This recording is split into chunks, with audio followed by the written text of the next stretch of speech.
সকাল প্রায় 11টার কাছাকাছি সময়ে আমরা পৌঁছলাম ভার্সিটির চত্বরে। অনেকটা ভূত দেখার মতোই আশেপাশে ছেলে মেয়েগুলো চমকে উঠল। যেন বহুদিন পর হঠাৎ চেনা পরিচিত ভূতেদের নতুন রূপে আবিষ্কার করছে তারা। আমি সিটে থেকেই বাহিরের পরিবেশটা পর্যবেক্ষণ করতে গেলে পড়লাম। কোটটা টেনেটুনে নিজেকে ভালোমতো মুড়িয়ে গলায় মাফলার পেঁচিয়ে নিলাম। নিবিড় ভাইয়া চোখ থেকে সানগ্লাসটা খুলে নামিয়ে রাখলেন। গেইট খুলে সর্বপ্রথম নিজে বের হলেন, তারপর আমার পাশের গেইটটা খুলে ঝুঁকে দাঁড়ালেন। চারিপাশের গমগমে পরিবেশটায় চোখ বুলিয়ে বললেন, এসো। আমি পলক ফেলে তাকালাম। কেন যেন গাড়ি থেকে নামতে ইচ্ছে করছে না। কে জানে আজ ক্লাসমেটরা কেমন ব্যবহার করবে। নিশ্চয় অন্যরকম চোখে দেখবে। ভার্সিটির সকলের ক্রাশ বলে কথা, উনার বউ হিসেবে আমায় মেনে নেওয়া কি ততটা সহজ হবে? আমি তো নিজের চোখে দেখেছি, জরিনা খালার সাথে ঠিক করে রাখা সম্পর্কটা বিচ্ছিন্ন হওয়ার পর ভার্সিটিতে এক প্রকার উৎসব শুরু হয়ে গিয়েছিল। এক একজনের সে এক রকম খুশির আমেজ। এই এত এত ফ্যানগার্ল, তারা কি খুব সহজেই ব্যাপারটা হজম করতে পারবে? অনন্যা, কি ভাবছ? এসো। নিবিড় ভাইয়ার ডাকে ভ্রম কাটল আমার। চটপট সিট ছেড়ে গাড়ি থেকে বেরিয়ে জোরপূর্বক হাসলাম আমি। নিবিড় ভাইয়া সূক্ষ্ম চোখে তাকালেন। আগাগোড়া পর্যবেক্ষণ করে বললেন, তুমি কি কোনো কারণে নার্ভাস অনন্যা? না, নার্ভাস হব কেন? এমনিতেই অনেকদিন পর ভার্সিটিতে আসছি তো তাই একটু অন্যরকম লাগছে। আমার জবাবে বোধহয় পুরোপুরি সন্তুষ্ট হলেন না উনি। ছোট্ট করে শ্বাস ফেলে বললেন, বেশ, চলো ক্লাসে পৌঁছে দিয়ে আসি তোমায়। আর একটা কথা, যদি কেউ তোমায় আমার নাম করে বাজে কিছু বলে দেন ভুলেও চুপ করে থাকবে না। সোজা এসে আমায় বলবে, ঠিক আছে? যদিও মনে হয় না কারো বলার সাহস হবে, বাট তবুও যদি বাই এনি চান্স কেউ কিছু সামনাসামনি হোক বা পেছনে বলে তবে কোনো বনিতা না করে আমায় জানাবে। Is it clear? আমি মাথাটা কাত করে হ্যাঁ সূচক জবাব দিলাম। তারপর উনার সাথে তাল মিলিয়ে 2-3 ধাপ এগোতেই কোথা থেকে যেন দৌড়ে হাজির হল রাত্রি। এসেই গদগদ কণ্ঠে বলে উঠল, আরে অনু, তুই এসেছিস? এই এতক্ষণে আসার সময় হলো তোর? ভাইয়া ও আজকেও দেরি করে ঘুম থেকে উঠেছে তাই না? নিবিড় ভাইয়া হেসে জবাব দিলেন, ও তোমার ফ্রেন্ড, শীতে কখন ঘুম থেকে ওঠে জানো নিশ্চয়। তা নয়তো কি? জানো ভাইয়া, ওকে কম্বলের ভেতর থেকে টেনেটুনে ক্লাসে নিয়ে যেতে হতো আমার। এত অলস হয়ে যাচ্ছে দিন দিন। নিবিড় ভাইয়ার সামনে আমার খুললাম বদনাম করার অপরাধে ক্ষিপ্ত হলাম আমি। সরু চোখে রাত্রির পানে চেয়ে বললাম, তুই আজকাল একটু বেশিই কথা বলছিস রাত্রি, ক্লাসে চল, দেখাচ্ছি মজা। রাত্রি শুকনো ঢোক গিলে চেপে গেল এবারের মতো। আমার ডান হাতটা চেপে ধরে ব্যস্ত গলায় বলে উঠল, আচ্ছা ভাইয়া, আমাদের ক্লাসের সময় হয়ে গেছে। আমরা আসছি কেমন? এই অনু, চল, দেরি হয়ে যাচ্ছে তো। কথাটা বলেই টেনে ক্লাসের উদ্দেশ্যে নিয়ে যেতে ধরল আমায় রাত্রি। নিবিড় ভাইয়া এগিয়ে দিবেন ভেবে রেখেছিলেন, যার দরুন তৎক্ষণাৎ হাতটা বাড়িয়ে আরে বলে উঠতেই সান্ত্বনা স্বরূপ উল্টো দিকে ফিরে বললাম আমি, আপনাকে আসতে হবে না, আমি রাত্রির সাথে আছি, চিন্তা করবেন না। নিবিড় ভাইয়া হয়তো আশ্বস্ত হলেন। পকেটে দুহাত গুজে ততক্ষণ চেয়ে রইলেন যতক্ষণ পর্যন্ত না দৃষ্টির আড়াল হই আমি না দেখলে হয়তো বুঝতাম না। মোড় ঘোরার সময় যখন উল্টো দিকে ফিরে তাকালাম তখনও উনার ক্ষুদ্র গরম নজরে পড়ল। তৃষ্ণায় মাখা চোখগুলো তখনও আমাতেই আটকে। আমি সেদিকে পানে অবাক চোখে তাকালাম, মুহূর্তেই রাত্রির হাতটান পোড়ায় মিলিয়ে যেতে হলো দেয়ালের আচ্ছাদনে। দীর্ঘ 2 ঘণ্টা যাবৎ মোট 3টে ক্লাস শেষ হল। পুরোটা সময় হোয়াইট বোর্ডের মাঝেই নিজের দৃষ্টি স্থির রেখেছিলাম আমি। আজ জীবনে প্রথম বোধহয় পেছনে সিট খালি থাকার পরও একেবারে সামনের সিটে বসেছি। বলা যায় এই ভার্সিটি লাইফে এক দুর্লভ দৃশ্য। আমি মোটেও সেরকম পড়ুয়া স্টুডেন্ট নই, অবশ্য সেরকম ফাঁকিবাজ যে তেমনটাও নই। পড়ার ফাঁকে ফাঁকে একটু আধটু এদিক ওদিক মন না দিলে যেন আমার চলে না। রাত্রিও ঠিক আমার ধাঁচেরই। সে যতই মন দিয়ে পড়াশোনা করার ভান ধরে থাকুক, তার মন যে ভেতরে ভেতরে ধিতাং ধিতাং করে তা বেশ জানা আমার। যেহেতু আমরা দুজনেই এক গোয়ালের গাভী, সেহেতু রোজ পেছনে বসে একে অপরের সাথে খুশুরফুসুর চালিয়েই পার করতাম ক্লাসের অর্ধেকটা সময়ে। তবে আজ এই দীর্ঘ 2 ঘণ্টায় রাত্রির সাথে এক ফোঁটা কথাও বলিনি আমি। বসেছি একদম শুরুর সারিতে, যাতে অন্য কোনো দিকে মনোযোগ না দৌড় মারে আমার। 3য় ক্লাসের পর 4র্থ ক্লাসের বেলায় শোনা গেল সালাম স্যার আসেননি আজ। কোনো এক বিশেষ কারণে ঢাকায় গিয়েছেন তিনি। সেহেতু উনার ক্লাসটা আজ হৈহুল্লোড় করেই পার হবে বোঝা গেল। রাত্রি ক্যালকুলাসের মোটা বইটা বন্ধ করে রাখল। আমার ভাবুক ভঙ্গিমায় এলোমেলো মুখটার পানে সূক্ষ্ম চোখে তাকিয়ে বলল, তোর ব্যাপারটা কি রে অনন্যা? কি এত ভাবছিস তুই? সেই তখন থেকে স্ট্যাচুর মতো বসে আছিস। ভাবনায় ডুবে থেকেই উত্তর দিলাম আমি। রাত্রি, তুই কি আশেপাশের খোঁজ খবর রাখছিস? আশেপাশের খোঁজ খবর মানে? কিসের খবর রাখার কথা বলছিস তুই? আমি এবার পলক ফেলে তাকালাম। খানিকটা চাপা স্বরে বলে উঠলাম, আওয়াজগুলো ঠিক ডান দিক থেকে আসছে, তবে পেছনের সারি থেকে। বাম সাইডের নয়েজগুলো স্কিপ করে একটু শোনার চেষ্টা কর। বিনিময়ে রাত্রির কপালে দৃঢ় ভাঁজ পড়ল। শত শত কথাবার্তার মাঝে আলাদাভাবে কোনো গভীর আলোচনা শুনবার জন্য কানের ওপর বেশ জোর খাটাতে হল। অতঃপর রাত্রিও শুনতে সক্ষম হল কিছু অস্পষ্ট কণ্ঠস্বর। মূলত আমায় আর নিবিড় ভাইয়াকে নিয়েই বসানো হয়েছে সমালোচনা সভা। তার থেকেই কিছু বক্তব্য ভেসে আসছে। আরে সব ঢং, বুঝিস না? সাদমান শাহরিয়ার নিবিড়ের বউ হয়েছে, ভাব হবে না? তাই তো প্রথম দিন থেকেই দেখ সামনের সিটে বসতে শুরু করেছে। আরে রাখো তো সেসব, আমার মাথায় তো এখনো ঢুকল না ওই মেয়ের মাঝে এমন আছে কি। শুধু পারে তো বোকার মতো হাসতে। সেরকম আহামরি সুন্দরও না। আমাদের ভার্সিটিতে এত সুন্দর সুন্দর মেয়ে আছে, মিডিয়ায় এত ফেমাস ফেমাস হিরোইন আছে, মডেলস আছে, সেসব ছেড়ে কিনা ওর মতো একটা মেয়েকে বিয়ে করল। নিশ্চয়ই কোনো না কোনো ঘাপলা আছে। ঘাপলা বলতে কি বোঝাতে চাইছিস? নিবিড় তো সেদিন মিডিয়ার সামনেই বলল ওরা গোপনে বিয়ে করেছে। শুনেছি ওর ভাই আর নিবিড় নাকি বেস্ট বাডি। আম শিওর কোনো না কোনোভাবে বডি শো করেই নিজের জালে ফেলেছে। ব্যাস, এরপর আরও অনেক কথাই চলতে থাকল।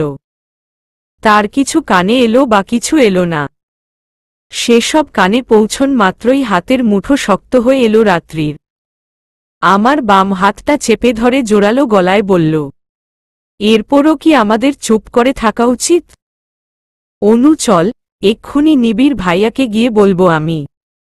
রাত্রি বেঞ্চ থেকে উঠতে নিয়েছিল সবে, তবে আমি চট করেই হাত ধরে আটকে দিলাম তাকে। শান্ত থাকতে ইশারা করে বললাম, রাত্রি থামো, এত অস্থির হোস না। ওদের যা বলার আমিই বলবো। এসবে উনাকে ডাকতে হবে না। কিন্তু তুই। রাত্রিকে আর কিছু বলতে না দিয়ে পলক ঝাপটে অভয় দিলাম আমি।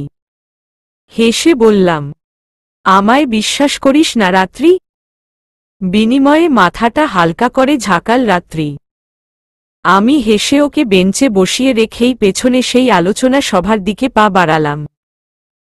গোল হয়ে 4 জন মেয়ে বসিয়েছে সেই আলোচনা সভা। আমি যেতেই প্রত্যেকের মুখে তালা পড়ল। তাদের মাঝে একজন বিস্ময় ভরা চোখে চেয়ে জিজ্ঞেস করল, অনন্যা তুমি? বিনিময়ে চওড়া হাসিতে ঠোঁট রাঙালাম আমি। পাশে রাখা চেয়ারটা টেনে তাদের কাছাকাছি বসে বলে উঠলাম, হ্যাঁ আমি। তা এত চমকাচ্ছ কেন তোমরা? তোমাদের সাথে বুঝি বসতে পারি না? না, না পারবে না কেন? অবশ্যই পারবে। বেশ, তা তোমাদের নামগুলো? কাকে কি বলে ডাকব? আমার এমন বন্ধুসুলভ আচরণে বুকের ভেতরে জমা সন্দেহটা বোধহয় উধাও হল তাদের। হাসিমুখে একে একে নিজেদের নাম বলে চলল। আমি শ্রুতি। আমি উর্মি। আমি রিয়া আর অরিনা। সবার নাম জেনে নেওয়ার পর ছোট্ট করে শ্বাস ফেললাম আমি। ভ্রু চুলকে প্রশ্ন ছুড়লাম, তা এক একজনের নাম তো মাশাআল্লাহ, মুখের ভাষা কেন নাউজুবিল্লাহ? প্রায় সাথে সাথেই চারজোড়া চোখ গোলাকার ধারণ করল। উত্তেজনা দমিয়ে রাখতে না পেরে বলে উঠল রিনা, এক্সকিউজ মি, কি বললে তুমি? বিনিময়ে বেশ রিল্যাক্স গলাতেই বললাম আমি। বললাম যে, লোকে বলে লম্বা মানুষের বুদ্ধি হাঁটুতে থাকে, কিন্তু তোমরা তো ততটা লম্বা নও। তোমাদের বুদ্ধির ছিরি এমন কেন? নাকি সব সুবুদ্ধি মেকআপের পেছনে ঢেকে রেখেছ? এবার চেতে উঠল মিস শ্রুতি সুন্দরী। সিট ছেড়ে উঠে দাঁড়িয়ে ভারী বিস্মিত গলায় বলল, হেই ইউ, তুমি কি আমাদের ইনসাল্ট করছ? অপমান? এমা না না, তোমাদের অপমান করার ক্ষমতা আমার আছে নাকি? উইয়ে কথায় আছে না, যাদের আত্মসম্মান নেই তাদের আবার কিসের অপমান? এবারের কথাটার পর সিট ছেড়ে উঠে পড়ল বাকি দুজনও। এক একজনের মুখের অবস্থা অগ্নিশর্মা। মেয়েরা যে বেশ ভালো মতোই খেপেছে বুঝলাম। তাদের মাঝে মিস রিনাকেই অতিমাত্রায় রাগান্বিত বলে মনে হল আমার। মেয়ে একেবারে আঙুল তুলে উঁচু গলায় বলে উঠল, লিসেন, তুমি কিন্তু আমাদের ঠান্ডা মাথায় অপমান করছ। আমাদের আত্মসম্মান নেই একথা বলার সাহস পেলে কোথায় তুমি? রিনার কথায় বড্ড অবাক হলাম আমি। গালে হাত থেকে অবিশ্বাস্য গলায় বললাম, সে কি, তোমাদের আত্মসম্মানও আছে নাকি? জানতাম না তো। যে মেয়েরা জোট হয়ে অন্য কোনো মেয়েদের বডি শেমিং করে তাদের আবার আত্মসম্মানও থাকে? ওয়াও, ইন্টারেস্টিং তো। আমার কথায় যেন একে একে সকলের চোখে মুখেই খানিকটা ভয়ের ছায়া দেখা গেল। উর্মি ইশারায় রিনাকে চুপ থাকতে বলে খানিকটা ইতস্তত বোধ নিয়ে বলল, ওহ, তাহলে তুমি সব শুনতে পেয়েছ? শোনা বা না শোনাটা কি আদৌ ম্যাটার করে? আমি শুনলেও তোমরা বলতে, না শুনলেও তোমরা বলতে এবং নিজেদের চিপ মেন্টালিটির প্রমাণ দিতে। Hey you, just mind your language. আমাদের মেন্টালিটি ঠিকই আছে। সত্যিই তো বলেছি আমরা। তোমার মধ্যে এমন কি আছে যার জন্য নিবিড় তোমায় এত সহজে বিয়ে করে নিল? প্রথম প্রথম তো ফিরেও তাকাত না তোমার দিকে। উর্মির মানা কথা না শুনে নিজের ভেতরের কথাগুলো স্বীকার করাই বেশ সন্তুষ্ট হলাম আমি। সামান্য গলাটা কেশে নিয়ে নিজের মাফলারটা খুলে রিনার উন্মুক্ত ঘাড়ে জড়িয়ে দিলাম। স্বাভাবিক গলায় বললাম, শরীর দেখাকে যদি কোনো সৎ ছেলেকে পটিয়ে ফেলা যেত তবে সর্বপ্রথম এই তোমাদের মতো অর্ধনগ্ন হয়ে ঘুরে বেড়ানো মেয়েদের প্রেমই পড়তেন উনি। বুঝলে রিনাও, মাই গড, আমি তো খেয়ালই করিনি। তুমি তো দেখছি জারার master copy. Rina is equal to Zarina খালা 2। Wow, great connection. এই সত্যি করে বলো তো, যারা কি তোমার বোন টোন লাগে নাকি? তোমাদের মাঝে তো চরম মিল। রিনা ছিটকে সরে দাঁড়ালো আমার থেকে। ঘাড় থেকে মাফলারটা খুলে উঁচু গলায় বলল, ইউ ইডিয়ট, সাহস কি করে হয় তোমার আমাকে এভাবে বলার?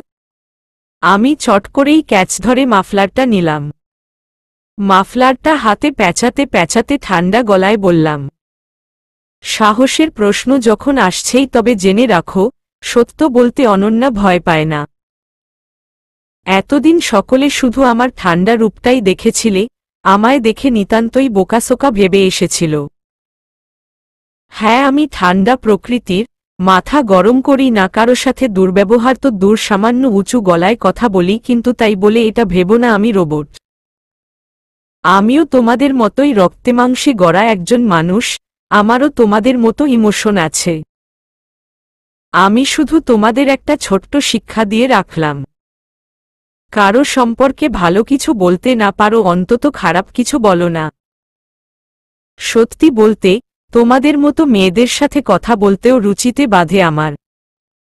এখনো সময় আছে, ভালো হয়ে যাও। আসছি। কথাগুলো বলে নিয়ে আর এক মুহূর্ত দাঁড়ালাম না আমি। ক্লাস ছেড়ে বড় বড় পায়ে বের হয়ে গেলাম মাঠে। পেছনে থেকে রাত্রির আমার নাম করে দেওয়া ডাক কানে ভেসে এলেও সাড়া দিলাম না। ক্যান্টিনে একটি টেবিলে কাঙ্ক্ষিত মুখটি নজরে পড়তেই সেদিকে পানে পা বাড়ালাম। মানুষটার সামনে শটান হয়ে দাঁড়িয়েই বলে উঠলাম, শুনুন, আপনি কি আমায় পছন্দ করেন? আমার এমন হঠাৎ আগমনের পাশাপাশি ছোড়া অযৌক্তিক এক প্রশ্নে হকচকিয়ে গেলেন নিবিড় ভাইয়া। হাতের ইশারায় রাহিত এবং শুভ ভাইয়াকে যেতে বলে উঠে দাঁড়ালেন। অবাক কণ্ঠে পাল্টা জিজ্ঞেস করলেন, এসব কি ধরনের প্রশ্ন অনন্যা? তোমায় অপছন্দ করতে যাব কেন? আফটার অল তুমি আমার ওয়াইফ। ওহ, শুধুমাত্র আপনার সাথে একটা অ্যাক্সিডেন্টের জন্য বিয়ে হয়েছে বলে আপনি আমায় পছন্দ করেন? একজন মানুষ হিসেবে নয়? নিবিড় ভাইয়া পূর্বের তুলনায় অবাক হলেন আরও। গালে হাত রেখে গম্ভীর গলায় জিজ্ঞেস করলেন, অনন্যা, কেউ কি তোমায় কিছু বলেছে? তুমি হঠাৎ এরকম বিহেভ করছো কেন? না, কেউ কিছু বলেনি আমায়। আপনি যা করছিলেন তাই করুন। ক্লাস আছে, আসছি। কথাটা বলেই উল্টো দিকে ছুট লাগালাম আমি। নিবিড় ভাইয়া বার কয়েক পিছু ডাকলেন, তবে লাভ করতে পারলেন না কোনো। উনার ডাকে সাড়া না দিয়ে যখন ক্লাসে ঢুকতে পা বাড়ালাম ঠিক তক্ষুনি পাশ থেকে অন্য এক পরিচিত গলা ডেকে উঠল, আয়ানা। আমি থমকালাম। চোখমুখ ভাবমূর্তি পরিবর্তন করে হাসি মুখে নিহান ভাইয়া দিকে তাকিয়ে জবাব দিলাম, আরে নিহান ভাই, কেমন আছেন আপনি? আমি বেশ আছি, তুমি ভালো আছো তো? জি ভাইয়া, আলহামদুলিল্লাহ আছি। নিহান ভাইয়ার মুখটা খানিকটা চিন্তিত দেখালো। এদিক ওদিক আর চোখে তাকিয়ে বলে উঠলেন, বলছিলাম যে ক্লাস শেষে তোমার কি একটু সময় হবে? তোমার সাথে কিছু জরুরি কথা ছিল। খানিকটা ভেবে জবাব দিলাম, হ্যাঁ হ্যাঁ, অবশ্যই সময় হবে ভাইয়া। গ্রেট। তবে ক্লাস শেষে ক্যান্টিনে তোমার সাথে দেখা হচ্ছে। কেমন? মাথা ঝাঁকিয়ে সম্মতি জানালাম আমি। এর আগেও নিহান ভাই কিছু একটা বলতে চেয়েছিলেন, সেদিন কোথা থেকে যেন নিবিড় ভাইয়া এসে উনাকে প্র্যাকটিক্যাল ক্লাসে পাঠিয়ে দিলেন, তারপর আর নিহান ভাইয়ার সাথে কথা বলাই হল না। আজ আবারও যখন বলতে চাইছেন তবে নিশ্চয় গুরুত্বপূর্ণ কিছুই বলার আছে ভাইয়ার। কিন্তু কি? কি এমন জরুরি কথা থাকতে পারবো আমার সাথে নিহান ভাইয়ার? আজ কুয়াশার পরিমাণটা তুলনামূলক কম। বড্ড খাটুনি খেটেই উকি দিতে সক্ষম হয়েছেন সূর্যি মামা। নিজের উষ্ণতা বিলিতে দিতে শুরু করেছেন তোড়জোড়। ঠান্ডা পরিবেশটা তার এই কঠোর প্রচেষ্টার ফলেই সহনীয় ঠেকেছে। মাঠে গোল হয়ে বসে শিক্ষার্থীরা নেমেছে রোদ পোহাবার প্রতিযোগিতায়। ক্লাস শেষে আমি রাত্রি তখনকার কথানুযায়ী ক্যান্টিনে গিয়ে দাঁড় হলাম। সেখানে আমাদের পূর্বেই নিহান ভাইকে অপেক্ষা করতে দেখায় বেশ অবাক হলাম। উনার চোখে মুখে উত্তেজনা, যেন কোনো না কোনো বিষয় নিয়ে ছটফট করছেন উনি। আমায় দেখতেই মুখে প্রাপ্তির হাসি ফুটিয়ে তুললেন, পরমুহূর্তে আমার পাশে দাঁত কেলিয়ে থাকা রাত্রিকে দেখে নিতেই হাসিটায় খানিকটা মলিনতার ভাব ছেয়ে গেল মনে হল। নিহান ভাই তবু হেসেই এগিয়ে এলেন। চেয়ার টেনে আমাদের বসতে ইশারা করে বললেন, থ্যাঙ্ক গড তোমরা এসেছ, বসো বসো। কি খাবে বলো? Chips, chocolates, pastry or something? রাত্রি নিশ্চয় লম্বা কোনো ফর্দ খুলে বসত। তবে তাকে কিছু বলার সুযোগ না দিতেই তৎক্ষণাৎ বলে বসলাম আমি, না না ভাইয়া, আমরা কিছু খাবো না। আপনি কিছু খেলে নিন। সে কি? কিছু না খেলে ব্যাপারটা কেমন দেখায়? অ্যাকচুয়ালি ভাইয়া আমরা অফ পিরিয়ডে খেয়েছিলাম। এখন আর কিছু খেতে ইচ্ছে করছে না। নিহান ভাইয়ার মুখটা নিমিষেই কালো করে বললেন, খাবেই না? বেশ, কিন্তু আমার যে খিদে পেয়েছে। তোমরা না খেলে আমি একা একা কি করে খাই বলো তো? নিজের কাছেই কেমন অস্বস্তিকর বোধ হবে। থাক তবে, বাসায় গিয়েই খেয়ে নেব একেবারে। আমাদের জন্য অহেতুক নিহান ভাই খিদে নিয়ে বসে থাকবেন, ব্যাপারটা মানা যায় না। আর আমি এই কদিনে নিহান ভাইকে যেটুকু চিনেছি তাতে এভাবে আমাদের সামনে একা একা খাওয়ার পাত্র উনি নন, সে যতই আমরা নিজে থেকে খাবো না করি না কেন। আমি বেশ ভেবে নিয়েই খাবার জন্য হ্যাঁ সূচক মতো প্রকাশ করতে যাচ্ছিলাম, তবে এবারও স্বভাবগত দোষে হাত উঠিয়ে বসল রাত্রি। গদগদ কণ্ঠে বলে উঠল, আরে ভাইয়া, আমি থাকতে আপনি খেতে পারবেন না তা কি কখনো হতে পারে? আপনি চট করে দুটো বার্গার নিয়ে আসুন তো, অনু থাকুক বা না থাকুক আমি আপনার সাথে আছি। প্যারা নাই, চিল। আমি সরু চোখে রাত্রির মুখপানে তাকালাম। অতিরিক্ত বাড়িয়ে বলার অপরাধে গোপনে কোমরে বসালাম জোরালো একখানা চিমটি। মেয়ে লোক সম্মুখে চেঁচিয়ে মানসম্মান প্যাকেট করার ভয় ব্যথাটা দাঁতে দাঁত চেপে হজম করে নেওয়ার চেষ্টা চালাল। তবে ভাববার বিষয় ভিন্ন। রাত্রির বিহেভে আজকাল পরিবর্তন আসতে শুরু করেছে লক্ষ্য করছি। প্যারা নাই, চিল এই ধরনের কথাবার্তা তার মুখে কখনো শুনেছি বলে মনে পড়ছে না। এসব কথাবার্তা সচরাচর রুশো ভাইয়ার মুখেই শুনতে পাওয়া যায়। ও মা গড, তবে কি রুশো ভাইয়ার সাথে থেকে থেকে ভাইয়ার ডায়ালগগুলো নিজের মধ্যে ধারণ করতে শুরু করেছে ও? কি আশ্চর্য! নিহান ভাই রাত্রির কথায় প্রাপ্তির হাসি হেসে জিজ্ঞাসুক চোখে আমার পানে তাকালেন। অনেকটা অনুনয়ের সুরেই বললেন, অনন্যা, দেখো রাত্রিও খাবে বলছে। এখন তুমি না খেলে ব্যাপারটা খারাপ দেখায়? ঠিক আছে ভাইয়া, আপনি আমার জন্য নিয়ে আসুন। মুহূর্তেই নিহান ভাইয়ের চোখ দুটো চিকচিক করে উঠল। খুশিতে উত্তেজনা ভরা গলায় বললেন, যাক, অবশেষে রাজি হলে। তা কি খাবে? সমুচা, সিঙ্গারা, স্যান্ডউইচ আর কি? এত ব্যস্ত হবেন না ভাইয়া, আমার জন্য মিনি সাইজের একটা বার্গার আনুন তাতেই হবে। নিহান ভাই পলক ঝাপটে ক্যান্টিনের ভেতরে দৌড় লাগালেন। ফিরলেন 3টে বার্গার সাথে 3টে 400 মিলির কোক নিয়ে। আমার যা মনে হলো তাতে রাত্রি আজকাল বেশ পেটুক স্বভাবের হয়ে যাচ্ছে। কারণ খানা স্পষ্ট, নিহান ভাইয়া বার্গার টেবিলে রেখে চেয়ারে বসতে না বসতেই সস মাখিয়ে কামড় বসাতে শুরু করেছে যে সে। আমি সামান্য কেশে নিয়ে নিজের জন্য বরাদ্দকৃত বার্গারটায় কামড় বসালাম।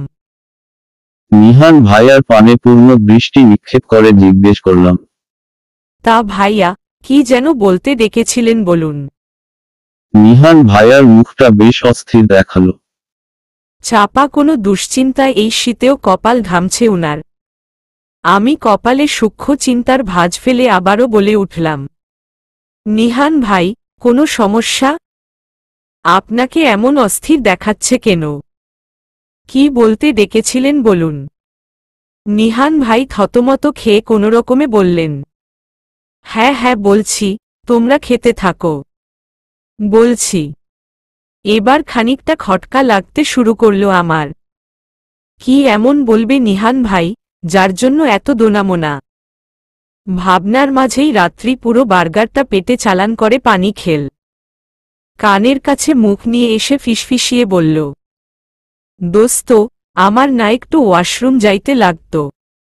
ফিসফিসিয়ে জবাব দিলাম আমি, খুব কি ইমার্জেন্সি? রাত্রি মুখটা করুণ করে মাথা ঝাঁকাল। নিহান ভাই আমাদের দুই বান্ধবীকে ফিসফিসিয়ে কথা বলতে দেখে জিজ্ঞেস করলেন, রাত্রি অনন্যা, কোনো সমস্যা? না না ভাইয়া, আসলে ওর একটু ওয়াশরুমে যেতে হবে।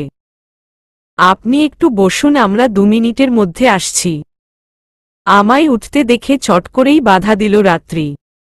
ব্যস্ত গলায় বলল, এই থাক থাক, তোর যেতে হবে না, আমি একাই যেতে পারব।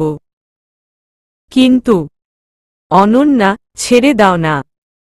ও যখন বলছে একা যেতে পারবে তবে যেতে দাও। রাত্রির সাথে তাল মিলিয়ে নিহান ভাইয়ারও বাধা দেওয়ায় মিয়ে এলাম আমি। ছোট্ট করে শ্বাস ফেলে বললাম, আচ্ছা, সাবধানে যা। নিবিড় নিজের ব্যাচমেটদের সাথে প্রজেক্ট নিয়ে গভীর আলোচনায় মগ্ন। বলা যায় আলোচনার মুখ্য কেন্দ্র সেই। বাকিরা মন দিয়ে স্রেফ তার হ্যাতে হ্যাঁ আর নাতে না মিলিয়ে চলছে। Be attentive. আমরা কিন্তু ট্রাইকপ্টার বা কোয়াডকপ্টার বানাচ্ছি না, we are going to make a hexacopter. এই ড্রোনে 6টা মোটর এবং 6টা প্রোপেলার থাকবে। এর বিশেষ দিকটি হচ্ছে এই ড্রোন ছবি তোলার জন্য শুধু সাধারণ ক্যামেরাই নয়, হাই রেজুলেশনের ডিএসএলআর ক্যামেরাও বহন করতে পারে। নিবিড়ের বক্তব্যের মাঝেই হঠাৎ করে ডেকে উঠল কেউ। ভাই। কথার মাঝে বাধার সৃষ্টি হওয়ায় কপালে বিরক্তির ভাঁজ ফেলল নিবিড়। আর চোখে রাহিতের অস্থির মুখটার দিকে তাকিয়ে বলল, অসময়ে বিরক্ত করবি না রাহিত। বাইরে যা। কথাটা বলেই রাহিতকে বিশেষ পাত্তা না দিয়ে সকলের উদ্দেশ্যে আবারও বলে উঠল নিবিড়। এখন প্রশ্ন উঠতে পারে, ড্রোন বানাতে কি কি লাগবে? আমরা এর আগেও অনেক ড্রোন বানিয়েছি, তবে সেগুলো মূলত ট্রাইকপ্টার বা কোয়াডকপ্টার। তবু যেহেতু বানিয়েছি সেহেতু আমাদের কমবেশি সবারই ইনস্ট্রুমেন্টস সম্পর্কে ধারণা থাকার কথা। কি আছে তো? বিনিময়ে সমস্বরে উচ্চারিত হল দুটি মাত্র শব্দ। জি ভাই। Very good. সো আমরা ব্রাশলেস মোটর ইউজ করব। কোজ এই ব্রাশলেস মোটর অন্যান্য মোটরের তুলনায় বেশি স্পিন করতে পারে। নিবিড়ের পুরো কথাটা শেষ হবার পূর্বেই ওপাশ থেকে আবারও ভয়ার্ত গলায় বলে উঠল রাহিত, ভাই, কথাটা একটু শুনো। আসলে কথাটা ভাবিকে নিয়ে। রাহিতের ডাকে নিবিড়ের কথায় সামান্য বাধার সৃষ্টি হয়েছিল ঠিকই, তবে কথা না থামিয়ে কন্টিনিউ বলেই চলছিল সে। কিন্তু যখনই ভাবি শব্দটা কান অবধি পৌঁছল তখনই চট করে বোর্ডের সামনে থেকে সরে এসে দরজার কাছে দাঁড়াল সে। অস্থির গলায় জিজ্ঞেস করল, অনন্যাকে নিয়ে কোথায় ও? কি হয়েছে ওর? ও ঠিক আছে তো? কিরে, কিছু বলছিস না কেন? কেউ ওকে আমায় নিয়ে কিছু বলেছে তাই না? আমি জানতাম, ঠিক জানতাম এমন কিছুই হয়েছে। চল, আমিও দেখি কার বুকের পাটা নতুন করে জন্মেছে যে কিনা সাদমান শাহরিয়ার নিবিড়ের ওপর দিয়ে তার ওয়াইফকে কথা শোনায়। সামান্য অনন্যা বিষয়ক কোনো কথা শোনা মাত্রই নিবিড়ের এমন অস্বাভাবিক অস্থিরতায় ঘাবড়ে গেল রাহিত। কয়েক সেকেন্ড আগেও যে তাকে পাত্তাই দিচ্ছিল না তার স্ত্রীর সম্বন্ধে কোনো কথা বলতে এসেছে জেনেই এতটা অধীরতা। রাহিত চরম অবাক হল। তাড়াহুড়ো করে নিবিড়কে শান্ত করার জন্য বলে উঠল, ভাই ভাই, শান্ত হও। তুমি যেমন ভাবছ তেমন কিছুই না। নিবিড় ক্ষণিকের জন্য থমকাল। ভ্রু কুঁচকে জিজ্ঞেস করল, তাহলে কেমন? কি বলতে এসেছিস বল। অনন্যার কি হয়েছে বল। নিবিড়ের ধমকের সুরে বলা কথাগুলোয় বরাবরই আত্মা কেঁপে ওঠে রাহিতের। তবে বহুদিনের চেনা মানুষ কিনা, তাই নিবিড়ের এই হাই ভোল্টেজের ধমকগুলো গিলে নেবার অভ্যেস হয়ে গেছে তার। রাহিত গলা ঝেড়ে সাহস জুগিয়ে নিল। বলতে শুরু করল, ভাই, আসলে ক্যান্টিনে নিহান ভাইয়ের সাথে ভাবিকে কথা বলতে দেখলাম। তা দেখেই ছুটে এলাম তোমাকে জানাতে। নিবিড়ের হাতের মুঠো আপনা আপনিই শক্ত হয়ে এলো। কপালের রগ ফুলে উঠল চাপা কোনো রাগে। গলাটা যথাসম্ভব গম্ভীর করেই জিজ্ঞেস করল, শুধু কি ওরা দুজনেই আছে? রাত্রি নেই? ভাই, রাত্রিকে তো ওদের সাথে দেখলাম না। পার্সোনাল কোনো কথা বলতেই দেখা করেছে যা মনে হল। পার্সোনাল শব্দটা যেন রাগের মাত্রা বহুগুণ বাড়িয়ে দিল নিবিড়ের। রাহিতের শার্টের কলার মুহূর্তেই চেপে ধরে রক্তচক্ষু নিয়ে তাকাল সে। নিবিড়ের এমন ভয়ানক রূপ দেখে চুপসে গেল রাহিত। চোখ বড় বড় করে শুকনো ঢোক গিলতেই কলার ছেড়ে বড় বড় পায়ে ক্লাসরুম থেকে বের হল নিবিড়। রাহিত যেন নিজের অর্ধমৃত প্রাণটাকে পুনরায় ফিরে পেল। বাপরে বাপ, কারো পার্সোনাল অ্যাসিস্ট্যান্ট হওয়া বুঝি এতটাই কষ্টকর? যা দেখেছে তা বলাতেই প্রাণ যায় যায় অবস্থা। কি সাংঘাতিক ব্যাপার স্যাপার। নিহান ভাই, চুপ করে গেলেন কেন? কথাটা পুরোপুরি বলে ফেলুন। নিহান ভাই ভয় কুকরানো চোখে আমার পেছনে তাকিয়ে কথা বলতে বলতে হঠাৎ উনার এমন লুক দেবার কারণ বোঝা গেল না, যার দরুন আমিও নিহান ভাইয়ের দৃষ্টি অনুসরণ করে পেছনে তাকালাম। তাই নিবিড় ভাইয়া পেছনে থেকে সেকেন্ডের মধ্যেই ঝড়ের বেগে এসে আমার হাত চেপে ধরলেন। চেয়ার থেকে টান মেরে উঠিয়ে বললেন, বাসায় চলো। হঠাৎ করেই হতবুদ্ধিকর ভাব নিয়ে এদিক ওদিক তাকালাম। বোকা বোকা গলায় জিজ্ঞেস করলাম, কিন্তু আমি তো নিহান ভাইয়ার সাথে কথা বলছিলাম। ভাইয়ার আমাকে গুরুত্বপূর্ণ কিছু জানানোর জন্য ডেকেছেন। নিবিড় ভাইয়া সূক্ষ্ম চোখে তাকালেন নিহান ভাইয়ার পানে। দাঁতে দাঁত চেপে চাপা গলায় বললেন, ওকে তো আমি পরে দেখে নেব। আপাতত তুমি আমার সাথে বাসায় চলো, এর ওপরে কোনো কথা না। এরপর এক প্রকার জোরজবরদস্তি করেই আমায় ক্যান্টিন থেকে টেনে হিচড়ে গাড়িতে গিয়ে বসালেন। আমার কোনো প্রশ্নের উত্তর না দিয়েই গাড়ি টান দিলেন চরম স্পিডে। পুরো রাস্তায় অসংখ্যবার উনাকে এমন অদ্ভুত বিহেভ করার কারণ জিজ্ঞেস করেছি আমি, কিন্তু ফলাফল সেই আগের মতো গোলগোল্লা। উনি গাড়ি থামিয়ে আমায় বাসার ভেতরে নিয়ে যেতে লাগলেন। ড্রয়িং রুমে শ্বশুর মশাই বসে নিউজ পড়ছিলেন। নিবিড় ভাইয়াকে আমায় এভাবে টানতে টানতে ভেতরে আনতে দেখে দু পায়ে শটান হয়ে দাঁড়ালেন। ব্যস্ত গলায় জিজ্ঞেস করলেন, এ কি নিবিড়, তুই অনন্যাকে এভাবে টেনে হিচড়ে বাসায় নিয়ে আসছিস কেন? বাবার ছোড়া প্রশ্নের বিপরীতে দুদণ্ড দাঁড়ালেনও না উনি। আগের মতোই আমার হাত চেপে ধরে সিঁড়ি ভেঙে উপরে উঠতে উঠতে বলে উঠলেন, তোমার বৌমা বিপথে গেলে তার কিস্তি আমাকেই দিতে হবে বাবা, তুমি এসবের মাঝে একদম জড়াবে না বলে রাখলাম। এ কথা বলার পরপরই ঘরে এনে শব্দ করে দরজা লাগিয়ে দিলেন নিবিড় ভাইয়া। ব্যাপারগুলো এতটা দ্রুত ঘটতে থাকল যে মাঝ থেকে কোনো অ্যাকশন নেওয়ার মতো সুযোগটুকুও পেলাম না আমি। এতক্ষণ বাদে উনার হাত থেকে ছাড়া পেয়ে লম্বা করে দম নিলাম। হাঁপাতে হাঁপাতে বললাম, আপনি কি শুরু করেছেন একটু বলবেন? সেই তখন থেকে প্রশ্ন করে যাচ্ছি, আপনি উত্তর না দিয়ে সোজা বাসায় টেনে আনলেন।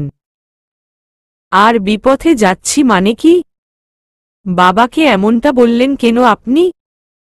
নিবিড় ভাইয়া শীতল চোখে তাকালেন।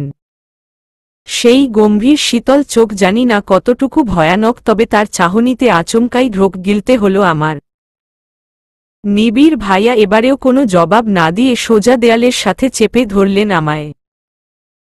হাত দুটো শক্ত করে নিজের হাতের মুঠোয় নিয়ে দেয়ালে ঠেকালেন।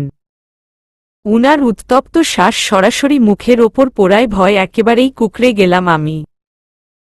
কাঁপা কাঁপা গলায় বললাম, আপনি আমার সাথে এমন করছেন কেন? দেখুন আমার ভয় করছে।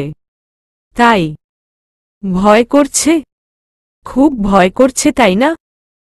এতই যখন প্রাণে ভয়, তবে নিহানের সাথে আলাদা বসে কথা বলার সময় সেই ভয় কোথায় গিয়েছিল? নাকি ভুলে গিয়েছিলে আমি তোমার হাজবেন্ড? আমি চোখ দুটো মুহূর্তেই খিচে বন্ধ করে নিলাম। মাথাটা ভনভন করে ঘুরতে শুরু করল আমার। নিহান ভাইয়ার সাথে একটু কথা বলায় এমন কোনো গ্রহ দূষিত করে ফেললাম যে উনি আমায় সাথে এমন ব্যবহার করছেন? সেদিন জোর করে বিয়ের সময়ও নিহান ভাইকে নিয়ে বাজে কথা বলেছিলেন উনি। ভাইবোনের মতো সম্পর্কে উনি এমন জঘন্য ভাবনা কি করে আনতে পারেন? রাত্রি ওয়াশরুম থেকে বের হয়ে লম্বা করে হাঁফ ছাড়ল। বিড়বিড় করে বলল, ইসস, দুনিয়ার সব মাইয়াদের হিসু কি আজকের দিনেই লাগছিল? উফফ মাগো। সিরিয়াল ধরে দাঁড়ায় থাকতে থাকতে কোমরটাই বাঁকা হয়ে গেল। কথা বলে নিয়েই খিটখিটে মেজাজে ধুপধাপ পা চালিয়ে ক্যান্টিনে গিয়ে পৌঁছল সে। নিহানকে কপাল চেপে ধরে চেয়ারে বসে থাকতে দেখে চমকে উঠল। আশেপাশে নজর ঘুরিয়ে অনন্যার সন্ধান চালিয়ে যখন বিফল হল তখন নিহানের কাছাকাছি গিয়ে জিজ্ঞেস করল, নিহান ভাই, আপনি এভাবে একা একা বসে আছেন যে? অনন্যা কোথায়? নিহান চট করে মাথা তুলে তাকাল। রাত্রির প্রশ্নের কোনো উত্তর না দিয়ে কোকের 3টে বোতল তার হাতে ধরিয়ে দিয়ে বলল, ও বাসায় গেছে, আমারও একটু তাড়া আছে বুঝলে। আমার আসছি, কোকগুলোর তো এভাবে অপচয় হবে। তুমি বরং এগুলো রাখো কেমন? রাত্রি বোকার মতো মাথাটা কাত করে আচ্ছা বলল। নিহান দ্রুত পা চালিয়ে সেখান থেকে বিদায় হল। তার চোখমুখ অনেকটা লাল দেখাচ্ছিল, তবে তাতে রাত্রির খুব বেশি যায় এলো না। মেয়ে একটার বদলে 3-3টে কোকের বোতল পেয়েই মহাখুশি। রাত্রি হেলেদুলে কোকের বোতলগুলো কোলে করে নিয়ে যেতে যেতে বলে উঠল, অনুটা আমায় এভাবে না বলে চলে গেল। কাজটা মোটেও ঠিক করল না ও। তবে ওর জন্য যেহেতু এতগুলো কোকাকোলা ফ্রি পেলাম সেহেতু ওকে ক্ষমা করা যেতেই পারে। কিরে কোকু, তোরা কি বলিস? রাত্রির কল্পনায় কোকের বোতলে চোখমুখ দুটোয় উপস্থিত। সেই দন্তহীন মুখ নাড়িয়ে চাড়িয়েই বলল তারা, হ্যাঁ হ্যাঁ, ক্ষমা করে দাও, ক্ষমা করে দাও। আমরা তোমার পেটে ঢুকে যেতে প্রস্তুত। তোমায় আমি বারণ করিনি? বলিনি ওই নিহানের থেকে দূরত্ব বজায় রাখতে? বলেছি, সেই শুরু থেকে বলে গেছি। শুধু নিহান কেন, যে কোনো ছেলের থেকেই ডিস্টেন্স মেইনটেইন করে চলবে তুমি। কিন্তু তুমি কি করলে? সেই এত মানা করার পরও নিহানের সাথেই আড্ডা দিতে বসে গেলে। আহহ, ছাড়ুন, আমায় এক্সপ্লেইন করার সুযোগটা অন্তত দিন। এক্সপ্লেইন? কি এক্সপ্লেইন করবে তুমি? যে নিহান তোমায় আলাদা করে ডেকেছে আর তুমি কোনো আপত্তি না করে গাইতে গাইতে চলে গেছ? মশকরা করো আমার সাথে? লিসেন অনন্যা, তুমি আমার ওয়াইফ। বিয়ের আগে কি করেছ না করেছ that's none of my business. But তুমি এখন আমার দায়িত্ব, আমার অধিকার। হ্যাঁ, এটা ঠিক, আমি তোমার ওপর স্বামীর অধিকার পুরোপুরি ফলাইনি, কিন্তু তাই বলে এটা ভেবো না আমি তোমায় যার তার সাথে ঘুরে বেড়াতে দেখে চুপচাপ মুখ বুঝে সহ্য করব। দেখুন, আপনি আমায় অযথাই ভুল বুঝছেন। আমাদের মাঝখানে এসব কিছুই নেই। রাহিত ভাইকে যেমন আমি আমার ভাইয়ের চোখে দেখি তেমন নিহান ভাইকেও ভাইয়ের চোখেই দেখি। এখন ভাই যদি কোনো গুরুত্বপূর্ণ কথা বলার জন্য বোনকে ডাকে তবে কি যাওয়াটা অন্যায়? আমি তো কোনো খারাপ কিছু করিনি। আর না করেছেন নিহান ভাই। উনার যদি খারাপ কোনো ইন্টেনশন থাকত তবে নিশ্চয় আলাদা করে রেস্টুরেন্টে ডাকতেন, এত পরিচিত স্টুডেন্টদের মাঝে নয়। উনি আমায় সামান্য কিছু কথা বলতে ডেকেছিলেন। ক্যান্টিনে এমনি হাজারো মানুষ বসেছিল। ইনফ্যাক্ট গার্লফ্রেন্ড বয়ফ্রেন্ডরা ওপেনলি বসে গল্প করছিল, কই তাতে তো কিছু বলার কেউ ছিল না। তবে আমি এমন কি করলাম যে আপনি এভাবে সিন ক্রিয়েট করে আমায় টানতে টানতে নিয়ে এলেন? যা বোঝো না তা নিয়ে কথা বলো না। রাহি তো আমার বিশ্বস্ত একজন পিএ। ও তোমায় খারাপ নজরে দেখার কথা ভাবনাতে আনতেও 10 বার ভাববে। ওর সাথে নিহানের তুলনা করা জাস্ট মিনিংলেস। আর একটা ছেলে তোমায় আলাদা করে ডেকে নিয়ে গিয়ে কি বলতে পারে বোঝো না? কমন সেন্স এতটা কম কি করে হয় তোমার? চোখ দুটো ভিজে আসতে চাইল এবার। উনি কি জানেন কতটা শক্ত করে হাতটা চেপে ধরে রেখেছেন আমার? ব্যথায় নির্ঘাত লাল হয়ে গেছে হাতটা। আমি আটকে রাখা দম ফেলে আবারও বলে উঠলাম, আপনার যদি এতই কমন সেন্স থেকে থাকে তবে বলুন কেন ডেকেছেন নিহান ভাই? নিবিড় ভাইয়া ফুঁসে উঠলেন আরও। মাত্রাতিরিক্ত ভয়ানক গলায় বললেন, এখনো বুঝতে পারছ না ডেকেছে? বেশ, তবে শোনো, তোমায় বাজে প্রস্তাব দিতে ডেকেছিল নিহান। যেহেতু তুমি এখন আমার ওয়াইফ সেহেতু শুদ্ধ ভাষায় বলতে গেলে সেই প্রস্তাবের নাম হল পরকীয়া। কি বলছেন কি আপনি? বিস্ফোরিত চোখে চেয়ে প্রশ্ন ছুড়লাম আমি। নিবিড় ভাইয়া ফের বলে উঠলেন, হ্যাঁ হ্যাঁ ঠিকই বলছি। ও প্রথম থেকেই তোমার প্রতি ফুটবল ছিল। তুমি বোঝো না আর 5টা মেয়ের থেকে কেন ও তোমায় বেশি অ্যাটেনশন দেয়? কেন ও তোমাকে নিয়ে এতটা ভাবে? নিহান ভাই সম্পর্কে এমন নোংরা কথা শোনা মাত্রই মাথাটা দ্বিতীয়বারের মতো চক্কর দিয়ে উঠল আমার। নিহান ভাইয়ের মাঝে আজ পর্যন্ত খারাপ কোনো লক্ষণ দেখিনি আমি। হাজার হোক আমি একজন মেয়ে, একটা ছেলের ভাবভঙ্গি দেখে তার ভেতরের মতলব ধরে ফেলার মতো ক্ষমতা আমার আছে। হতে পারে সেই বিশেষ ক্ষমতাটা আমার মাঝে মাত্রায় কম আছে, তবু আছে তো। আমি বুঝি কোনো ছেলে আমার ভোগ করতে চায় আর কোনো ছেলে সম্মানের চোখে দেখে। নিহান ভাইকে আমি খুব কম সময় ধরে চিনি না। বলা যায় ট্যুরের পর থেকেই আমাদের মাঝে চেনাজানার শুরু। একজন সিনিয়র ভাই হিসেবে যথেষ্ট হেল্পফুল উনি। সেহেতু উনার স্নেহময় আচরণে এমন আঙুল তুলা আর যাই হোক আমি মেনে নেব না। একটা সময় ছিল যখন নিবিড় ভাই আমার সাথে দুর্ব্যবহার করেছেন, হয়তো কোনো কারণে তবু করেছেন। সেই জায়গায় নিহান ভাই বরাবরই আমার খেয়াল রেখেছেন, পারফরমেন্সের রিহার্সালের সময় যতটা সম্ভব হেল্প করেছেন। এমন একটা মানুষ কোনোভাবেই খারাপ হতে পারেন না, অন্তত আমার বিয়ে হয়ে গেছে একথা জেনেও এমন কোনো প্রস্তাব দিতে পারেন না যা আপত্তিকর শোনায়।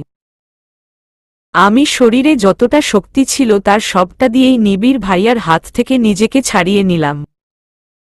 নিবিড় ভাইয়া দুধাপ পেছালেন এবং পরমুহূর্তেই রক্তচক্ষু নিয়ে তাকালেন। তাতে বিশেষ পাত্তা না দিয়ে যথাসম্ভব উঁচু গলায় বললাম আমি, একটু আগে আপনি আমায় বললেন না যে, যা বোঝো না তা নিয়ে কথা বলো না? তবে আমিও আপনাকে বলছি, যা জানেন না তা নিয়ে কথা বলবেন না। নিহান ভাই আপনাকে নিজ থেকে বলেননি যে আমায় নোংরা প্রস্তাব দিবেন উনি। আরে উনি তো আমায় নিয়ে কোনো কথাই বলতে ডাকেননি। উনি আমায় অন্য কারো বিষয়ে কথা বলতে ডেকেছিলেন। কিন্তু আফসোস আপনি তো আমায় কথাটা শুনতে না দিয়েই নিয়ে চলে এলেন। আসার পথে এত এত প্রশ্ন করলাম, তার উত্তরের বদলে নিশ্চুপই রয়ে গেলেন। বেশ, আমি মানলাম আপনার বউ অন্য কোনো ছেলের সাথে কথা বলছে দেখে আপনার খারাপ লেগেছে। লাগাটা স্বাভাবিক, কিন্তু তাই বলে কোনো কিছু না জেনে দুটো মানুষকে কিভাবে জাজ করতে পারেন আপনি? একটাবারও আমায় বলার সুযোগ কি দিয়েছেন? না, দেননি। ভুল আমারই, আমি ভেবেছিলাম আপনি আমায় বোঝেন। আমি হতে পারি সরল মনের, কিন্তু তাই বলে ভুলকে ভুল আর ঠিককে ঠিক বলার সৎ সাহস রাখি মিস্টার সাদমান শাহরিয়ার নিবিড়। কথাটা ভুলে যাবে না। শক্ত গলায় কথাগুলো বলে অবশেষে ক্ষান্ত হলাম আমি। ডান হাতের যেটুকু জায়গা জুড়ে উনার হাতের বিচরণ ছিল তাতে আলতো করে বাম হাত বুলালাম। লাল হয়ে যাওয়া জায়গাটায় এখনো জ্বালা করছে, ঠান্ডা পানি লাগালে হয়তো আরাম পাওয়া যাবে। আমি উনার সামনে থেকে সরে আসতে পা বাড়ালাম এবার। উনার হঠাৎ কি হলো জানা নেই, নিজ অবস্থান থেকে চট করে সরে এসে শটান হয়ে দাঁড়ালেন আমার সামনে। উনার মুখটা অনেকটা অন্ধকার দেখালো। গম্ভীর গলায় ছোট্ট করে বললেন, থামো, হাতটা দেখি। আমি অভিমানে ভরা চোখ নিয়ে আর দৃষ্টিতে তাকালাম। পরপরই মুখ ফিরিয়ে নিয়ে আর্স্ট গলায় বললাম, কোনো প্রয়োজন নেই। সামনে থেকে সরুন। ওয়াশরুমে যাব আমি। আমার মানা কথা শুনে লেজ গুটানোর পাত্র আদৌ তিনি নন। স্বভাবগত দোষের কারণে এবারেও সরে দাঁড়ালেন না। এক প্রকার জোর করেই হাতটা টেনে নিজের সামনে ধরলেন। আমি অনুভব করলাম উনার শ্বাসপ্রশ্বাস হঠাৎ করেই থেমে গিয়েছে। হয়তো এতটা ব্যথা দিয়ে ফেলবেন ভাবতেও পারেননি। নিবিড় ভাইয়া আমায় ধরে নিয়ে বিছানায় বসালেন। হাতটা নিজের কোলে রেখে চোখ তুলে তাকালেন। মনে হলো চোখগুলো অসম্ভব রকমের জ্বলছে উনার। এই লালবর্ণ রাগের নয়, হয়তো নিজের প্রতি নিজের ক্রোধেরই বহিঃপ্রকাশ। নিবিড় ভাইয়া থামা থামা গলায় জিজ্ঞেস করলেন, খুব লেগেছে কি? আমি তাচ্ছিল্যের হাসিতে ঠোঁট রাঙালাম। ভারী মুক্ত গলায় বলে উঠলাম, নিজেই ব্যথা দিয়ে নিজেই জিজ্ঞেস করছেন লেগেছে কিনা? হাস্যকর। আসলে আমার মাথার ঠিক ছিল না, রাগের মাথায় অনেক বেশি শক্ত করে ধরে ফেলেছিলাম। তুমি এখানেই বসো, আমি এক্ষুনি বরফ নিয়ে আসছি। উনি বরফ আনতে উঠতে নিতেই হাত দেখিয়ে থামালাম আমি। থমথমে গলায় বললাম, আমায় নিয়ে এত ভাববার প্রয়োজন নেই। আমি ঠিক আছি, খুশি হব যদি আপনি নিজের রাগটাকে নিয়ন্ত্রণ করতে পারেন। নিবিড় ভাইয়া উঠতে গিয়েও বসে পড়লেন। আমার ডান হাতটা উল্টে নিজের মুখের কাছে নিয়ে গিয়ে আলতো করে ঠোঁট ছোঁয়াতে লাগলেন। আমি শ্বাস আটকে ধরে বসে রইলাম সেটুকু সময়। দুচোখের কোণ বেয়ে গড়িয়ে পড়ল দুফোঁটা নোনা জল। সেই জল গড়াবার আভাসে পেয়ে মুখ তুলে তাকাতেই চমকে উঠলেন উনি। গড়িয়ে পড়তে থাকা নোনা জলের কণাগুলো নিজে হাতে মুছে দিলেন গাল বেয়ে গড়িয়ে পড়ার আগেই। ভেজা গলায় বললেন, এই কাঁদছ কেন তুমি? সরি তো। আর কখনো এমন ভুল হবে না, বিশ্বাস করো। আমি ভাবলেশহীন জবাব দিলাম, আপনিই একটা সময় বলেছিলেন প্রাণ থাকতে কখনো আঘাত পেতে দিবেন না। আর আজ নিজেই আঘাত করে বসলেন। আসল কথা কি জানেন? আপনি আমায় শরীরে যতটা না আঘাত দিয়েছেন তার থেকেও বেশি আঘাত দিয়েছেন মনে। আপনি শুধু নিহান ভাইয়ের ওপরই আঙুল তুলেননি, তুলেছেন আমার ওপরেও। নিবিড় ভাইয়া কয়েক সেকেন্ডের মতো স্তব্ধ হয়ে বসে রইলেন। পরমুহূর্তে নিজ মনেই যে ঠিক কি আওড়ালেন বোঝা গেল না। ঝড়ের গতিতে উঠে পড়ে নিজের ডান হাতটা গিয়ে আঘাত করালেন দেয়ালে। আমি ভয় কেঁপে উঠলাম।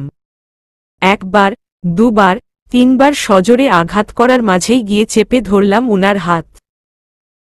চেঁচিয়ে বলে উঠলাম, এ কি করছেন আপনি? থামুন, হাত ফেটে রক্ত বেরিয়ে যাবে তো। রক্ত বের হলে বের হোক, হাত ভেঙে গুড়িয়ে যাওয়া উচিত আমার। আমি তোমাকে এই হাত দিয়ে আঘাত করেছি, এই হাত দিয়ে আমার অনন্যাকে ব্যথা দিয়েছি। এই হাত আজ আমি ভেঙেই ফেলব। ছাড় আমায়। আমি আমার ক্ষুদ্র মস্তিষ্ক দিয়ে যেটুকু বুঝলাম বর্তমানে নিজের মধ্যে নেই উনি। উনাকে থামাতে হবে, নয়তো নিজের হাতটার যা ইচ্ছে তাই অবস্থা বানিয়ে ফেলবেন।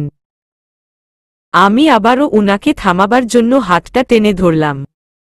উনার শক্তপোক্ত শরীরের শক্তির কাছে নিতান্তই নগণ্য হওয়ায় ব্যর্থ হলাম। উনি ক্রমাগত হাত দিয়ে দেওয়ালে আঘাত করতেই থাকলেন। আমার মাথাটা ভনভন করতে শুরু করল এবার। কি করব ভেবে না পেয়ে সামনে গিয়ে শক্ত করে জড়িয়ে ধরলাম উনাকে। ফুপিয়ে উঠে বলতে লাগলাম, প্লিজ থামুন, এভাবে নিজেকে আঘাত করবেন না। এটুকু ব্যথার জন্য নিজেকে এতটা কষ্ট দেবেন না প্লিজ। নিবিড় ভাইয়া থামলেন, আমি উনার বুকে মাথা রেখে কেঁপে উঠতে থাকলাম। ভেতরটা দুমড়ে মুচড়ে একাকার হয়ে যেতে লাগলো আমার। এই মানুষটা যেমনই হোক উনার বিন্দুমাত্র ক্ষতিও সহ্য হয় না আমার। কারণটা আজও ধোঁয়াশা। নিবিড় ভাইয়া হালকা হেসে আমার মাথায় হাত বুলালেন। কানের কাছে মুখ নিয়ে এসে ভারী কণ্ঠে বললেন, আমায় কি এবারের মতো ক্ষমা করা যায় না অনন্যা? এরপর যদি ভুলক্রমেও তোমায় আঘাত করি তবে প্রমিজ করছি এই হাত দুটো কেটে ফেলব আমি। পুরো কথাটা কানবধি পৌঁছতেই চমকে উঠলাম আমি। ভয়ে আতকে উঠে মুখটা চেপে ধরলাম উনার। মাথাটা ডানে বামে নাড়াতে নাড়াতে বলে উঠলাম, না না না, এসব কিচ্ছু করবেন না আপনি। আপনি কোনো ভুল করেননি, আপনার জায়গায় অন্য কেউ থাকলেও হয়তো এরকমই করত বা তার থেকেও আরও বেশি আঘাত করত। ভুল আমারও ছিল, আমার উচিত ছিল আপনাকে বলে নিহান ভাইয়ের সাথে দেখা করার। আপনি প্লিজ নিজেকে আর কখনো ব্যথা দেবেন না। কেন? আমি যদি নিজেকে আঘাত করি তবে তোমার এত যায় আসে কেন অনন্যা? চোখ নামিয়ে নিয়ে আবারও উনার বুকে মাথা রেখে বলে উঠলাম আমি এত কিছু জানি না, শুধু জানি আপনার কোনো ক্ষতি হলে আমার বুকে এক চিনচিনে ব্যথার সৃষ্টি হয়। শ্বাস নিতে কষ্ট হয়, কিচ্ছু ভালো লাগে না, কিচ্ছুটি না। নিবিড় ভাইয়া হয়তো অকারণেই প্রাপ্তির হাসি হাসলেন। সেই হাসির আবেশে খানিকটা মিয়ে এলাম আমি। চোখ দুটো বুজে নিয়ে উনার বুকে কান পেতে রাখাকালীন সেই চিরচেনা স্পন্দনের শব্দ আবারও ভেসে এলো, ডিপ ডিপ ডিপ। আজ বিকেলের দিকে ফোনে বেশ লম্বা একটা মেসেজ এলো। প্রথম দফায় ভেবেছিলাম সিম কোম্পানির মেসেজ হয়তো, তবে সেই মেসেজের পরপরই ছোট্ট করে এলো একটা মিস কল। ফোনটা চেক করে বুঝলাম মেসেজকারী ব্যক্তিই মেসেজের জানান দেবার জন্য মিস কল দিয়েছে। আবার নিবিড় ভাইয়া বাসায় নেই। তখনকার ঘটনার পর যখন মাহল ঠান্ডা হয়ে এলো তখন উনার হাতে বরফ লাগিয়ে দিয়েছিলাম আমি। আমার হাতের ব্যথা সেই লম্বা সময়টার মাঝে আপনা আপনিই সেরে গিয়েছিল। নিবিড় ভাইয়া যখন শাওয়ার নিতে ওয়াশরুমে ঢুকেছিলেন শ্বশুর মশাই অবশ্য আলাদা করে ডেকেছিলেন আমায়। মাথায় হাত রেখে বলেছিলেন, মারে, ছেলেটা আমার মা হারানোর পর থেকেই সব ক্ষোভ নিজের ভেতরে পুষে গেছে। সময়ের সাথে সাথে হয়ে উঠেছে বদমেজাজি, কিন্তু তুই আসার পর থেকে ওর স্বভাবে পরিবর্তন আসতে শুরু করেছে। ছেলেটা আমার সারাদিন বাহিরে কাটাত। ব্যস্ততায় পরিবারে সময় দেওয়াই তার জন্য অসম্ভব প্রায় ছিল। সেই যে তুই এ বাড়ির বউ হয়ে এলি, তারপর থেকে ও কাজের পরিমাণ কমিয়েছে। বেশিরভাগ সময় বাসাই কাটিয়েছে। আমার বিশ্বাস একমাত্র তুইই পারবি ওকে সামলাতে। ওর রাগ দেখে ওকে বিচার করিস না মা, ওর রাগের পেছনে লুকিয়ে আছে নরম এক মন। ভালোবাসার অভাবে সেই মনটা শক্ত আবরণের নিচে ঢাকা পড়েছে। একমাত্র তুইই সেই আবরণটা গলাতে পারবি। ও যদি রেগে গিয়ে কিছু করে বসে তা মনে ধরে থাকিস না মা। আমি ওর চোখে তোর জন্য গভীর মায়া দেখেছি। ও তোর প্রতি অনেক বেশি পজেসিভ। তোর ভাগ ও কাউকে দেবে না বলেই হয়তো রাগারাগি করেছে, ছেলেটাকে ভুল বুঝিস না। আমি ব্যাস ছোট্ট করে জি বাবা বলে মাথা ঝাঁকিয়েছিলাম। তবে সত্যি বলতে উনার কথাগুলো বড্ড মনে ধরেছিল আমার। আমি প্রায় 15 মিনিটের মতো সময় নিয়ে সেই লম্বা মেসেজটা বিড়বিড় করে পড়লাম। এক মুহূর্তের জন্য মনে হলো পৃথিবীটা উল্টে গেছে হঠাৎ। সেই উলট পালট হয়ে যাওয়া দুনিয়ায় পথভ্রষ্ট হয়ে পড়েছি আমি। নিবিড় ভাইয়া শাওয়ার নিয়ে বাহিরে যাবার আগে বলে গিয়েছিলেন কোনো প্রয়োজন পড়লে যেন সঙ্গেই কল করি উনাকে। কিন্তু এই প্রয়োজন যে উনাকে না জানিয়েই মেটাতে হবে আমার। আমায় এক্ষুনি বের হতে হবে এবং তাও উনাকে না জানিয়েই। কিন্তু উনি যদি পরে খুব খারাপভাবে রিয়াক্ট করেন, ঠিক আজকের মতো, না, তার চেয়ে বরং উনাকে একটা ছোট্ট করে মেসেজ দিয়ে রাখি। তবে নিশ্চয়ই প্রশ্ন উঠবে না না বলে কিছু করার। যদিও জানি বলে গেলেও ব্যাপারটা উনার ভালো লাগবে না, তবু উনাকে সময় নিয়ে বোঝাতে হবে। আমায়ও জানতে হবে সবটা। ভাবনা মাফিক ম্যানশন ছেড়ে বের হলাম আমি। যাওয়ার পথে নিবিড় ভাইয়ার ফোনে ছোট্ট করে মেসেজ পাঠালাম, আমি একটু দরকারে থানায় যাচ্ছি, আপনাকে পরে সবটা বলবো। শুরুতেই ভুল বুঝবেন না প্লিজ। ড্রাইভারকে ম্যানেজ করতে যদিও বড্ড বেগ পেতে হলো, তবু আমার অনুরোধে নিবিড় ভাইয়ার কথা অমান্য করে আমায় নিয়ে যেতে রাজি হলেন ড্রাইভার আঙ্কেল। গাড়ি গিয়ে থামল থানার সামনে। আমি খানিকটা সংকোচ নিয়েই থানায় ঢুকলাম। যাবতীয় ফর্মালিটি পূরণ করার পর আমায় সময় দেওয়া হলো মাত্র 5টা মিনিট। মনে হতে লাগল এই 5টা মিনিট কেন যেন স্বাভাবিক গতির তুলনায় আরও দ্রুত গতিতে চলছে। আমার সাথে পাঠানো হলো এক লেডি কনস্টেবলকে। সে লকআপের তালা খুলে দিতেই যখন গুটি গুটি পায়ে ভেতরে প্রবেশ করলাম তখনও বুকে একরাশ অস্বস্তি জমা আমার। মডার্ন কালচারে বেড়ে ওঠা মেয়েটার গায়ে ময়লা চাদর, মাথায় উস্খুস্কো চুল। চুপটি করে একটা নির্দিষ্ট জায়গায় বসে আছে সে। অন্ধকার ঘরটায় অনেকটা মূর্তির মতো। আমি জিহ্ব দিয়ে ঠোঁট ভিজিয়ে নিয়ে মেয়েটার কাছাকাছি গিয়ে হাঁটু গেড়ে বসলাম। কাপা কাপা গলায় ডেকে উঠলাম, যারা চলবে।